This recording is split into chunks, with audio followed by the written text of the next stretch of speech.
15 anos, ainda fica muita risadinha. Por quê? Porque eu não sei como lidar. Tem um monte de coisa que eu não sei, eu dou risada, eu não dou, eu fico com medo. Nosso riso muitas vezes é um medo ali interno, é uma angústia que precisa sair de alguma forma, né? Mas a forma como você trata eles é a forma como eles vão te responder, né? Agora, a gente ainda tem muito preconceito, porque se acha que, principalmente muitos pais, né, ficam com medo da orientação sexual, levar o jovem a ter uma vida sexual antes do que ele teria, né?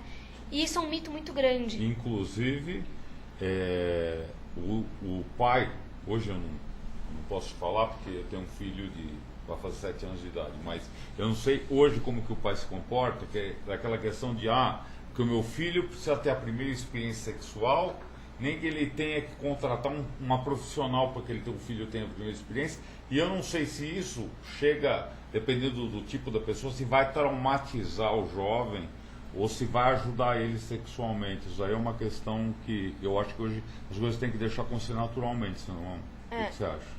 Na verdade, assim, hoje em dia está muito em dúvida sobre o que é normal, o que não é, o que eu faço, o que eu não faço, até onde eu falo, até onde não. Então, como as coisas estão mudando muito e muito rápido, os pais não sabem mais como agir. Porque muitas vezes na época deles, os pais nem se falavam nisso, nem se comentava, era proibido se falar. E agora está aparecendo na TV em horário nobre. E aí até onde eu falo pro meu filho, até onde não falo, então muitas vezes eles não falam. E daí muitas vezes a gente está compactuando para esse preconceito. Então se eu não falo, alguma coisa proibida, alguma coisa feia, alguma coisa do gênero. Só que os estudos têm mostrado que na verdade é o contrário. Nas escolas que se tem orientação sexual ou educação sexual, acaba-se até retardando o início da relação sexual. Por quê? Porque quando ele vai fazer pensando, refletindo, consciente e sabendo tudo o que ele tem por trás e o que está envolvendo. Sentimento, afeto, responsabilidade. E você acha que esse preconceito em relação ao ensino de educação sexual regular, quando você falou em escola, tem uma periodicidade toda semana, cada 15 dias, esse preconceito, o que você acha que é a origem disso? Por que as escolas são tão contra isso? Então, assim... Na verdade, a gente ainda vive numa sociedade machista, patriarcal, né? Então, nós somos uma sociedade patriarcal, onde o homem é que regia a casa, o homem é que ia trabalhar, o homem que tinha que manter tudo, né? Em função disso, a mulher tinha sua posição de dona de casa, da mãe dos filhos, e muitas vezes submissa a esse homem, né? Por mais que a gente tenha, hoje em dia, quase 50% das mulheres, hoje em dia, são as mantenedoras do lar financeiramente, esses preconceitos ainda se mantêm, né? Então, assim, a gente tem pesquisas mostrando que esse número está por volta de 40. Mas essas mesmas pesquisas dizem que esse número deve se aproximar a 50, porque ainda muitas mulheres fingem ou dão algum jeito de mostrar que ganham menos para isso não inibir o parceiro ou algo do gênero. Isso, chegando nesse ponto, você acha que, não tem, acho que havia essa pergunta com esse assunto de agora, mas é uma pergunta interessante. Você acha que o fato da mulher estar independente e às vezes ganhar mais que o marido ou mais que o companheiro, que o namorado, que isso causa um mal-estar na relação e a pessoa, o homem no caso, não consiga desempenhar um papel numa relação sexual, ele fica bloqueado? Isso acontece. Isso depende muito do casal, depende muito da criação que eles tiveram e do relacionamento que eles têm. Mas isso acontece com uma certa frequência. No consultório a gente também consegue ver um pouco isso, inclusive do homem não se sentir mais útil, né? Então não se sente no papel de homem que foi mostrado para ele que era o de provedor, que era o de trazer dinheiro, de estar fora. E isso muitas vezes afeta até na vida sexual. Realmente ele acaba não tendo mais ereção com tanta frequência ou ejaculando rápido. Então a gente tem visto isso, mas isso depende muito realmente do casal. A gente não pode dizer a mulher que ganha mais vai ter problema no relacionamento. Entendi. Né? E você acha que a educação sexual em escola pode contribuir com a precocidade de relações sexuais? Ou você acha que isso aí ela pode, como você está falando, ela Os chega a estudos têm retardar? mostrado que não. Que ela até chega a retardar justamente porque eu não vou pelo embalo dos outros, eu não vou porque eu preciso mostrar pra alguém, eu não vou porque quando eu estiver inseguro. Normalmente, porque assim, numa reunião de pais eu até fui falar pra eles, né? Falei, gente, quando a gente tá falando de educação sexual, a gente não está falando propriamente de sexo. A gente está falando, antes de tudo, de autoestima, de respeito, de valores, de imagem corporal, de relacionamentos.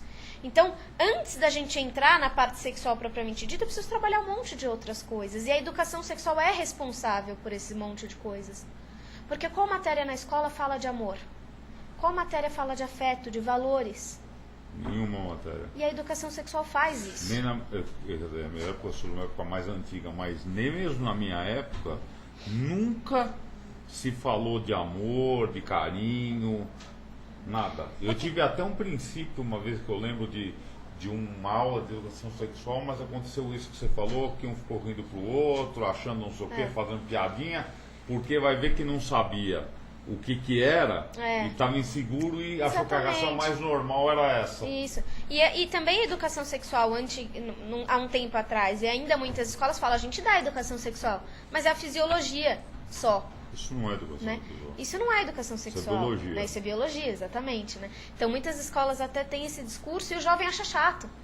Então, quando vem alguma coisa do gênero de vamos conversar, vamos realmente tirar as dúvidas, e o trabalho ele é muito feito através de dinâmicas. Então, eu não fico lá na frente, assim, seu órgão genital feminino, a menstruação. Não, a gente faz dinâmicas de grupo, vamos representar, vamos passar por uma situação. Porque é assim que a gente aprende. Porque hoje em dia a gente está com muita informação. Isso é fato. E continua a gravidez na adolescência, continua doenças sexualmente transmissíveis e AIDS. Por quê? Porque não adianta a gente ir só pelo intelecto. A gente precisa afetar. A gente precisa ir no sentimento. Porque no momento que um namoradinho fala pra namorada, mas você não confia em mim, você não me ama, ela vai transar sem camisinha. Né? E aí que é o problema. Exatamente. Agora, na clínica do Dr. Léo, chegam aí adolescentes?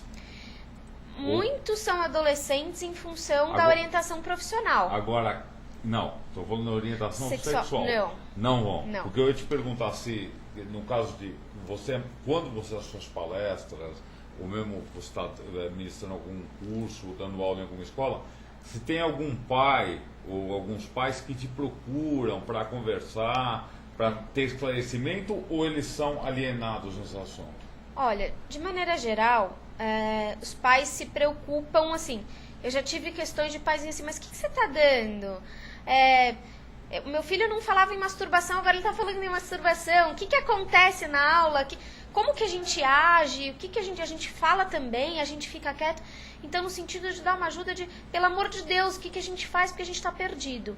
Isso sim, mas eles não chegam a ir ao consultório para isso. Entendi. Né? Tanto que no Colégio Friburgo nós estamos criando um projeto para fazer grupo de pais que queiram estudar sobre sexualidade de jovens, né? Para se informar melhor, para entender mais e diminuir essa angústia, né? No fim, acho que até eles vão querer usar a própria sexualidade. Né? Também. Porque o assunto vai acabar puxando, você não acha? Agora, nessa educação sexual, quais temas que vocês abordam, assim, os principais, né? Então, essas questões de autoestima e respeito são a base de tudo, né? Porque se eu não me amo, se eu não me gosto, se eu não me respeito, eu não amo, não respeito, eu não gosto de ninguém, né? Então essas são as bases. Agora, a gente vai trabalhar muito a questão do que é puberdade, o que é adolescência, o que acontece nessa fase, quais são as mudanças corporais que acontecem. Vamos trabalhar a imagem corporal. Então a gente tem um padrão importado de corpo que não é nosso, que são das mulheres magrinhas, altas, sem peito. Não é, o brasileiro não é assim, a brasileira não é assim. Não. Então, a gente está tendo, inclusive, muitos casos de anorexia na adolescência.